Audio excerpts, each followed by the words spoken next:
আসসালামু আলাইকুম, welcome to নকশরাজ creation. আজকে আমি দেখাবো কীভাবে ফেলে দেওয়া জিনিস দিয়ে প্রয়োজনীয় জিনিস তৈরি করা যায়। যেমন এটা আমি তৈরি করেছি কিছু ভুট্টার খোসা দিয়ে, যেগুলো সাধারণত আমরা ভুট্টা নিয়ে আসলে খোসাগুলো ফেলিয়ে দিই, যেগুলো তো আমাদের কাজে লাগবে না। কারণ বাসা থেকে আসার সময় কিছু ভুট্টা নিয়ে এসেছিলাম, তো ছালগুলো আমি আসলে রেখে দিয়েছিলাম যে পরবর্তীতে আসলে কিছু না কিছু কাজে আমি লাগাবো। তো এখন এটা করার জন্য আমি কিছু ভুট্টার ছালগুলোকে চিকন চিকন করে আলাদা করে নিয়েছি। তো আমার কাছে হচ্ছে কিছু পলিথিন, লম্বা লম্বা পলিথিন ছিল, সেইগুলোকে আমি পেঁচিয়ে এভাবে দেখেন কিভাবে আমি পেঁচিয়ে নিচ্ছি। প্রথমটা পেঁচা নিয়ে একটা বৃত্তর মতো করে নিয়েছি। বৃত্ত যখন করা গেছে, একটা ছোট অংশ আর একটা বড় অংশ, দুই অংশে ভাগ করে প্রথমে ছোট অংশটা পেঁচিয়ে নিয়েছি, আর বড় অংশটি দিয়ে আবার বাড়তি যে পলিথিনটুকু ছিল সেই অংশটুকু পেঁচাই নিছি। নেওয়ার পরে সেমভাবে আবার আমি দুই অংশে ভাগ করে ছোট অংশটা এক দুই প্যাচ দিয়ে বড় অংশটাকে আবার বৃত্তের দিকে ঢুকিয়ে কীভাবে আমি পলিথিনটা পেঁচাই নিয়েছি। এভাবে আমি হচ্ছে দুইটা রো করবো। সেম যে বৃত্তটা করেছি সেটার মাঝখান থেকে একটা অংশ বের করব, আর বাইরে থেকে একটা অংশ বের করে পলিথিনটাকে সুন্দর করে কাভার করে নেব। এভাবে যখন দুইটা রো আমার সুন্দর করে কাভার করে নেওয়া হচ্ছে, কীভাবে দেখবেন,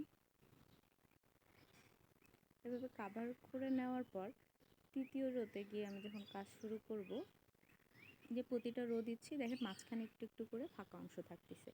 তো এখানে একটা নিয়ে আমি যদি প্রথমটা ঢুকে দিতে যাবে না, এই জন্য একটু ভাঁজ করে নিয়ে ছোট অংশটা বের করে পরের বড় অংশটাকে আবার পলিথিনটাকে সুন্দর করে এভাবে ঘুরিয়ে নিয়েছি।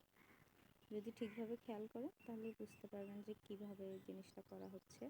আসলে সব কিছু বলার থেকে দেখেও অনেক সময় বোঝা যায়। আর আমরা প্রতিনিয়তই অনেক কিছু ব্যবহার করি। তো রিসাইকেলিং, আমরা যদি ব্যবহার করা জিনিস বা ফেলে দেওয়া জিনিসটাকে আবার নতুন করে সৃষ্টি কিছু করে নিজেদের কাজে লাগাতে পারি, তাহলে কত না সুন্দর।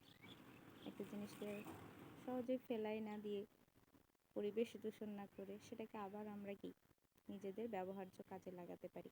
এরকম একটা যদি ঝুড়ি আমি কিনতে যাই, সাধারণত 150-200 টাকা লাগবে। পলিথিনটা আমার শেষ হয়ে গেছিলো, তো আবার আমি পলিথিনটা কীভাবে জয়েন্ট দিয়ে নিলাম, এর ফাঁকে একটু দেখে নিলাম যে পলিথিনটাকে একটু পলিথিন বাড়তি রেখে পরবর্তী অংশটা দিয়ে সেটাকে আবার সুন্দর করে পেঁচায় জয়েন্ট দিয়ে ফেলছি। এটা আসলে এভাবে করার কারণ প্রত্যেকটা দেখেন প্রত্যেকটার সঙ্গে সুন্দর করে সংযুক্ত হয়ে যাচ্ছে, যার ফলে কি হবে না, খুলে যাওয়ার সম্ভাবনা খুবই কম থাকবে। আর জিনিসটা দেখতেও সুন্দর লাগে, জিগজ্যাগ আকারে হবে। জিনিসটা দেখতে যেমন সুন্দর লাগবে, আমি আমার প্রয়োজনীয় শেপ করে নিয়েছি যতটুকু লাগবে। একই প্রসেসে চাইলে আমি বড় করেও বানাইতে পারবো, ছোট ঝুড়িও বানাইতে পারবো, যেরকম আমার ইচ্ছে মতো শেপ আমি দিতে পারবো।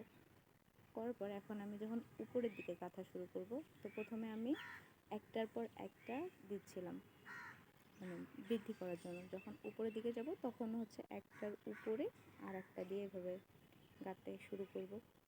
সেম পুরোটাই আমি প্রথমে যেভাবে দেখিয়েছি লাস্ট পর্যন্ত সেম প্রসেসেই আমি যে লাস্ট পলিথিনের অংশটা পর্যন্ত গাঁথানো হয়ে গেল আমার। এটাকে এখন আমি আরেকটা পাতা দিয়ে সুন্দর করে ফোল্ড করে দিচ্ছি। চাইলে আমরা এখানে গাম ইউজ করতে পারি, করে লাস্টের মাথাটা মুড়ে দিব যাতে খুলে না আসে। এই হয়ে গেল আমার সুন্দর দুইটা ঝুড়ি। কেউ দেখে বলবে যে এগুলো ভুট্টার পাতা দিয়ে তৈরি করা হয়েছে। এগুলো তো চাইলে আমি জিনিসপত্র সব কিছু রাখতে পারি, চাইলে আপনারাও ট্রাই করবেন। Thanks for watching.